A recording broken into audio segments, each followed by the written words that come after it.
आज के इस सेशन में, आज के इस क्लास में आप जानने वाले हैं 9th और 10th क्लास के बिल्कुल ही बेसिक और बिल्कुल ही महत्वपूर्ण जो मैथ्स के टॉपिक है, जिसको हम रियल नंबर्स क्या कहते हैं, रियल नंबर्स को जानने वाले हैं। रियल नंबर्स, इसकी हिंदी होती है वास्तविक संख्याएं। वास्तविक संख्याएं, वास्तविक संख्याओं के अंदर आ जाती है दो तरह की, मुख्य रूप से दो तरह की संख्याएं आती है। पहली संख्या है परिमेय संख्याएं और दूसरी है अपरिमेय संख्याएं। अब हम बात कर ले यदि परिमेय संख्या की, तो परिमेय संख्या के अंदर जो है पूर्णांक संख्याएं आती है, पूर्णांक संख्याएं आती है और भिन्न संख्याएं आती है, भिन्न संख्याएं। पूर्णांक संख्याएं कौन कौन सी हो गई? -4, -5, -4, -3, -2, -1, ये इन्फिनिटी तक जाती है। 0, 1, 2, इस तरह से इन्फिनिटी तक जाएगी। और भिन्न संख्याओं के अंदर जो है, जैसे 1/2 हो गया, -5/6 हो गया, 7.1/2 हो गया, नहीं तो इस तरह की संख्या जो है ये भिन्न संख्याएं होती है। नहीं, या तो फिर इसके जो डेसिमल फॉर्म है वो भी जो है क्या होती है, भिन्न संख्याएं होती है।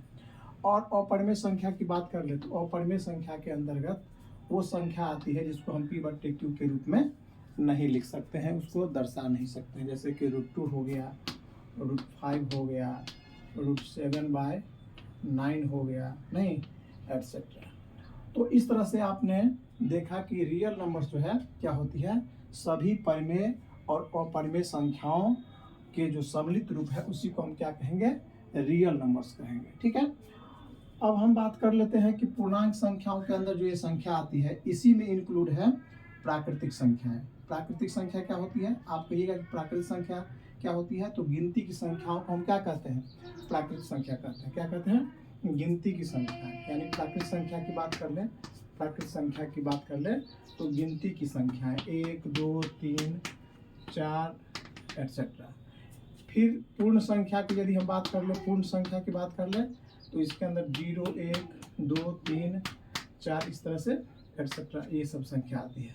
नहीं तो ये पूर्ण संख्या और ये प्राकृतिक संख्या, ये सारी संख्याएं क्या है, इसमें पूर्णांक संख्या के अंदर इंक्लूड है।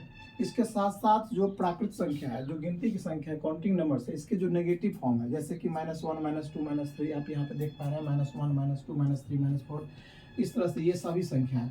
यानी पूर्णांक संख्या के अंतर्गत जो है गिनती की सभी नेगेटिव और पॉजिटिव नंबर्स आती है, साथ में 0 को भी इंक्लूड कर दिया जाता है। तो इन संख्याओं के समूह को हम क्या कहते हैं, पूर्णांक संख्या कहते हैं। पूर्णांक का मतलब हुआ पूर्ण अंक, पूर्णांक का मतलब पूर्ण अंक हुआ। दशमलव वाली संख्या जो है कभी भी पूर्णांक संख्या नहीं हो सकती है। ठीक है, अब चलिए आगे बात कर लेते हैं।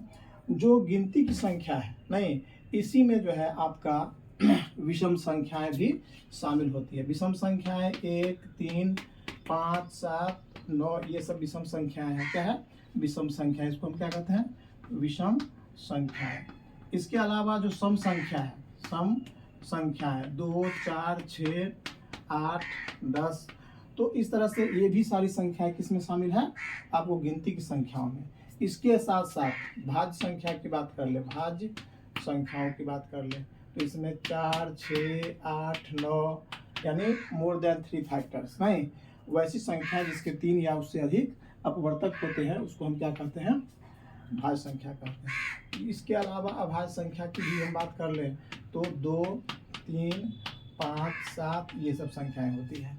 यानी अभाज्य संख्याओं के अंतर्गत वो सभी संख्याएं आती है जिसके 2 और केवल 2 अपवर्तक होते हैं। नहीं, यदि सबसे छोटी अभाज्य संख्या की बात कर ले तो 2 होगी, सबसे छोटी भाज्य संख्या की बात कर ले तो 4 होगी। ठीक है, तो और एक बात और ध्यान रखना है कि 2 is the only even number which is even and prime. 2 के अलावा और कोई भी सम संख्या नहीं है जो कि सम होने के साथ साथ अभाज्य भी हो। केवल 2 ही एक ऐसी संख्या है जो कि सम होते हुए भी अभाज्य है। तो आपने अभी देखा कि ये जो रियल नंबर्स है जो कि 9th और 10th क्लास के बहुत ही महत्वपूर्ण, बहुत ही इम्पोर्टेंट और बिल्कुल फर्स्ट चैप्टर है। स्टार्टिंग यहीं से पढ़ाई होती है, रियल नंबर से 9th क्लास हो या 10th क्लास हो, ठीक है। तो रियल नंबर्स को आपने देख लिया कि रियल नंबर्स के अंदर जो है कौन कौन सी संख्याएं शामिल है, ठीक है।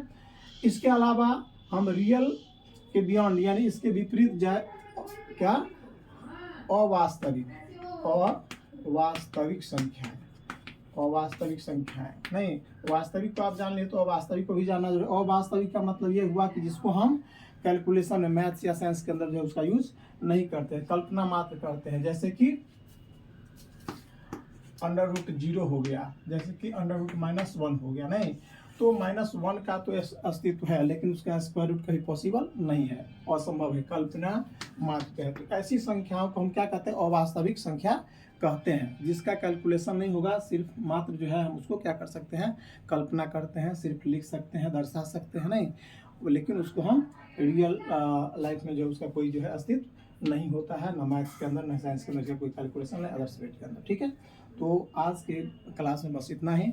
आई होप कि ये पूरी की पूरी क्लास में आपको पूरे रियल नंबर्स पे आपको अच्छे समझ में आ गया होगा।